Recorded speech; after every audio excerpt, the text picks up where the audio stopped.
Guys, কেউ star এবং ইনস্টিমেট সেটআপের আশা tin certificate খুলবেন না। এটা চারটিখানি ব্যাপার না, এর মাসুল আপনাকে সারা জীবন দিতে হবে। সো বাবিয়া করিয়েন কাজ করিয়া বাবিয়েন না। আজকের ভিডিওটি যারাই দেখতে পারতেছেন অবশ্যই ভিডিওটি শেয়ার করবেন। আর ভিডিওটি কিন্তু অনেক গুরুত্বপূর্ণ ভিডিও। আমরা অনেকেই এই ভুল কাজগুলা করে থাকি। আমরা কি করি? প্রথমেই টিন সার্টিফিকেট বানিয়ে ফেলি। আবার অনেকেই অনেক ভাই আমাকে এই ফটোটা বেশি পাঠায়।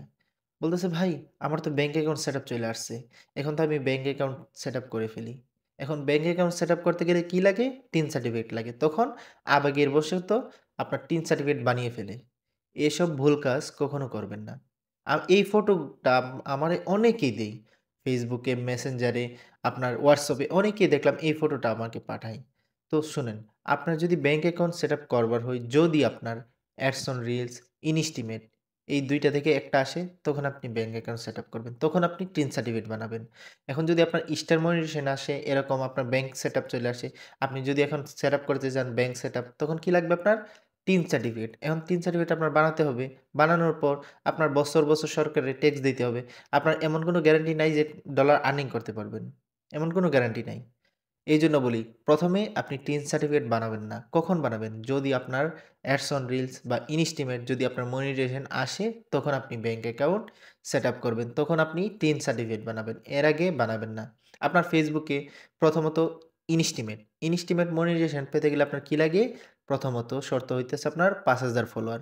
৫,০০০ follower, ৬০,০০০ minute watch time. ৬০,০০০ minute watch time বলতে আপনার মানে ৬০,০০০ মিনিট পর্যন্ত আপনার ভিডিওগুলা দেখতে হবে আপনার পাবলিকে। ৬০,০০০ মিনিট। তারপর ৫ টা লিগালি ভিডিও থাকতে হবে। আবার অ্যাডস অন রিলসের ক্ষেত্রে এগুলা কিছু লাগে না। আপনার ৫,০০০ ফলোয়ারও লাগে না, আপনার ৬০,০০০ মিনিট ওয়াচ টাইমও লাগে না। আপনার ২,০০০, ৩,০০০ ফলোয়ার হইলেই আপনার অ্যাডস অন রিলস মনিটাইজেশন পেয়ে যেতে পারেন। যদি আপনার ভিডিও কোয়ালিটি ভালো থাকে, আপনার ভিডিওতে যদি ভালো ভিউ আসে। অনেকেই কি করি? আমরা অন্যের ভিডিও আপলোড করি। অন্যের ভিডিও কাটছাঁট করে তারপর ভিডিও আপলোড করি। এরকম ভুল কাজ কখনো করবেন না। ডাইরেক্টলি আপনার নিজের ভিডিও থাকতে হবে।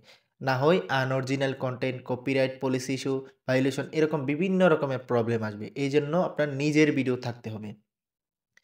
তারপর আপনি যদি মনিটাইজেশন পান। এখন ৫,০০০ ফলোয়ার হইলেই যে আপনি মনিটাইজেশন পাবেন এর কোনো গ্যারান্টি নাই। অনেক ভাই আমাকে এসএমএস করে, "ভাই, আমার তো ৫,০০০ ফলোয়ার হয়ে গেছে। আমি তো মনিটাইজেশন পাইতেছি না।" আপনি প্রতিনিয়ত ভিডিও আপলোড করেন। ৫,০০০, ৬,০০০, ৭,০০০, ৮,০০০, ৯,০০০ আমার ১১,০০০ হওয়ার পর তারপর আমি মনিটাইজেশন পাইছি। এর আগে কিন্তু মনিটাইজেশন পাই নাই।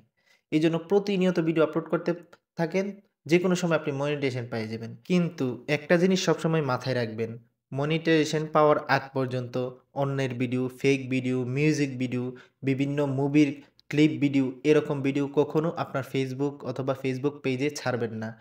যদি ছাড়েন আপনি কখনো মনিটাইজেশন পাইবেন না। মনিটাইজেশন পাওয়ার আগ পর্যন্ত সবসময় এসব দিকগুলা খেয়াল রাখবেন। ভিডিওটি ভালো লাগলে অবশ্যই শেয়ার করবেন আর অবশ্যই আমার ফেসবুক পেজটি ফলো করবেন।